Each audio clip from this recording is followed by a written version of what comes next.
Dans l'éducation d'un chien, il existe un grand nombre de principes indispensables, comme manger avant lui, être à la source de toutes les interactions sociales, toujours ouvrir la marche, ne pas le laisser occuper les positions élevées de la maison, comme le canapé ou le lit, le réduire à ce qu'il est finalement un chien, une bête. C'est évident, le chien vit en meute, donc avec une hiérarchie très précise, alors il faut reproduire ce schéma à la maison. Mais est-ce si évident? Vous l'avez compris, aujourd'hui on va parler de la dominance. Alors une fois n'est pas coutume, je vais répondre à la question de la dominance avant de développer. Non, le chien ne vit pas du tout en meute, et la dominance n'existe pas. Alors ça fait peut-être beaucoup d'un coup, mais laissez-moi vous expliquer. Pour pouvoir parler de la dominance, on va devoir remonter à son origine et définir le terme de dominance. La dominance, en éthologie, c'est une position relative de deux individus résultant de l'établissement d'une hiérarchie sociale dans un groupe.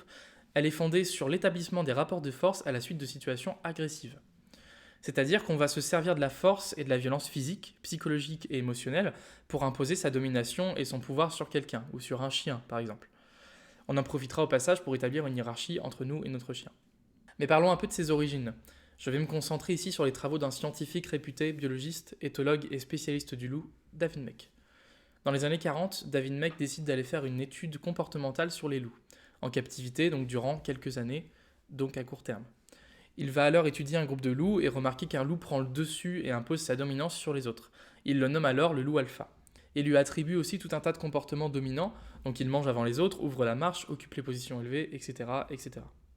De ce constat, il conclut que le loup vit en meute et dépend d'une hiérarchie partant du loup alpha, donc tout en haut, jusqu'au souffre-douleur tout en bas. De là, il se dit qu'étant donné que le chien partage plus de 99% de son ADN avec le loup, et qu'il possède d'ailleurs un ancêtre commun proche avec lui, il opérera aux mêmes règles de hiérarchie et de dominance. De ce postulat découle la très réputée éducation traditionnelle.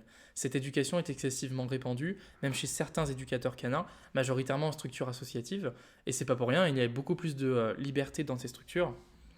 Elle possède de nombreux principes et de règles élémentaires pour imposer sa dominance au chien, pour le contrôler, n'ayant aucun scrupule à utiliser la violence. Dans les années 70, David Meck se rend compte qu'il y a un problème. Il y a beaucoup trop de contradictions dans l'éducation traditionnelle et se rend compte que la captivité pose problème. Elle ne permet pas d'observer des comportements naturels. Il est aussi cohérent de faire des études comportementales sur le loup en captivité que d'en faire sur l'homme en temps de guerre. Ça n'a pas de sens et ça ne veut rien dire. Ça ne veut rien dire sur le comportement naturel. Il décide alors de refaire des études comportementales sur le chien et le loup, mais cette fois en milieu naturel. Et là, tout s'effondre. Il remarque que le loup ne vit pas du tout en meute, mais dans une structure familiale dépourvue de hiérarchie. Donc on a alors les parents avec les enfants. Et que les comportements qu'on attribuait à de la dominance par anthropomorphisme étaient tout simplement des comportements de parents. D'ailleurs, dans cette structure familiale, les enfants mangent avant les parents. Chez le chien, c'est aussi un bouleversement. Il observe que seulement 2% des chiens vivent en groupe. Et ce sont toujours de petits groupes de 2, 3 ou 4 individus. Plus encore, ces groupes fluctuent en fonction de la volonté du chien, il n'y a donc pas de dominance ou de hiérarchie entre les individus. Le chien est un animal fondamentalement social et opportuniste. Il va parfois s'entourer d'autres chiens en fonction de ses besoins. S'il a faim, il s'entourera de bons chasseurs. Si au contraire il veut jouer, il s'entourera de chiens sympathiques et joueurs. Mais il n'existe pas de hiérarchie ou de rapport de dominance. Mais je sais ce que vous allez me dire. Si vous avez plusieurs chiens ou que votre chien côtoie d'autres chiens, vous observez qu'il y a des comportements qu'on peut interpréter comme dominants, en volant dans la gamelle de l'autre par exemple. A l'inverse, il existe des comportements qu'on peut lier à un chien dominé, comme un chien qui se met facilement sur le dos, ou qui laisse d'autres chiens lui voler ses jouets ou ses gamelles. Eh bien ce n'est pas de la dominance, mais ce qu'on appelle de la gestion de ressources. La gestion de ressources, c'est rien d'autre que du bon sens. Elle est liée à la personnalité du chien, le chien étant avant tout un individu, avec ses intérêts et ses désintérêts. Il y a alors des chiens qu'on qualifierait de dociles, n'ayant pas grand intérêt pour grand chose, et des chiens faisant de la gestion de ressources par intérêt pour quelque chose.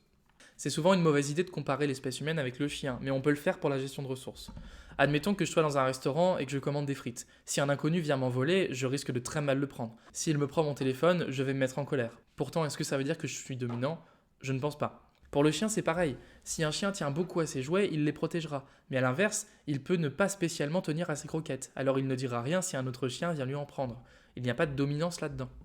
On peut aussi me dire que certains chiens ont une prestance et que lorsqu'ils sont là, les autres chiens se mettent à l'écart. Mais c'est toujours pas de la dominance, seulement il existe des chiens qui sont sûrs d'eux, charismatiques et en général très très bien éduqués. Après tous ces éléments, on arrive donc à la méthode actuelle d'éducation, l'éducation positive.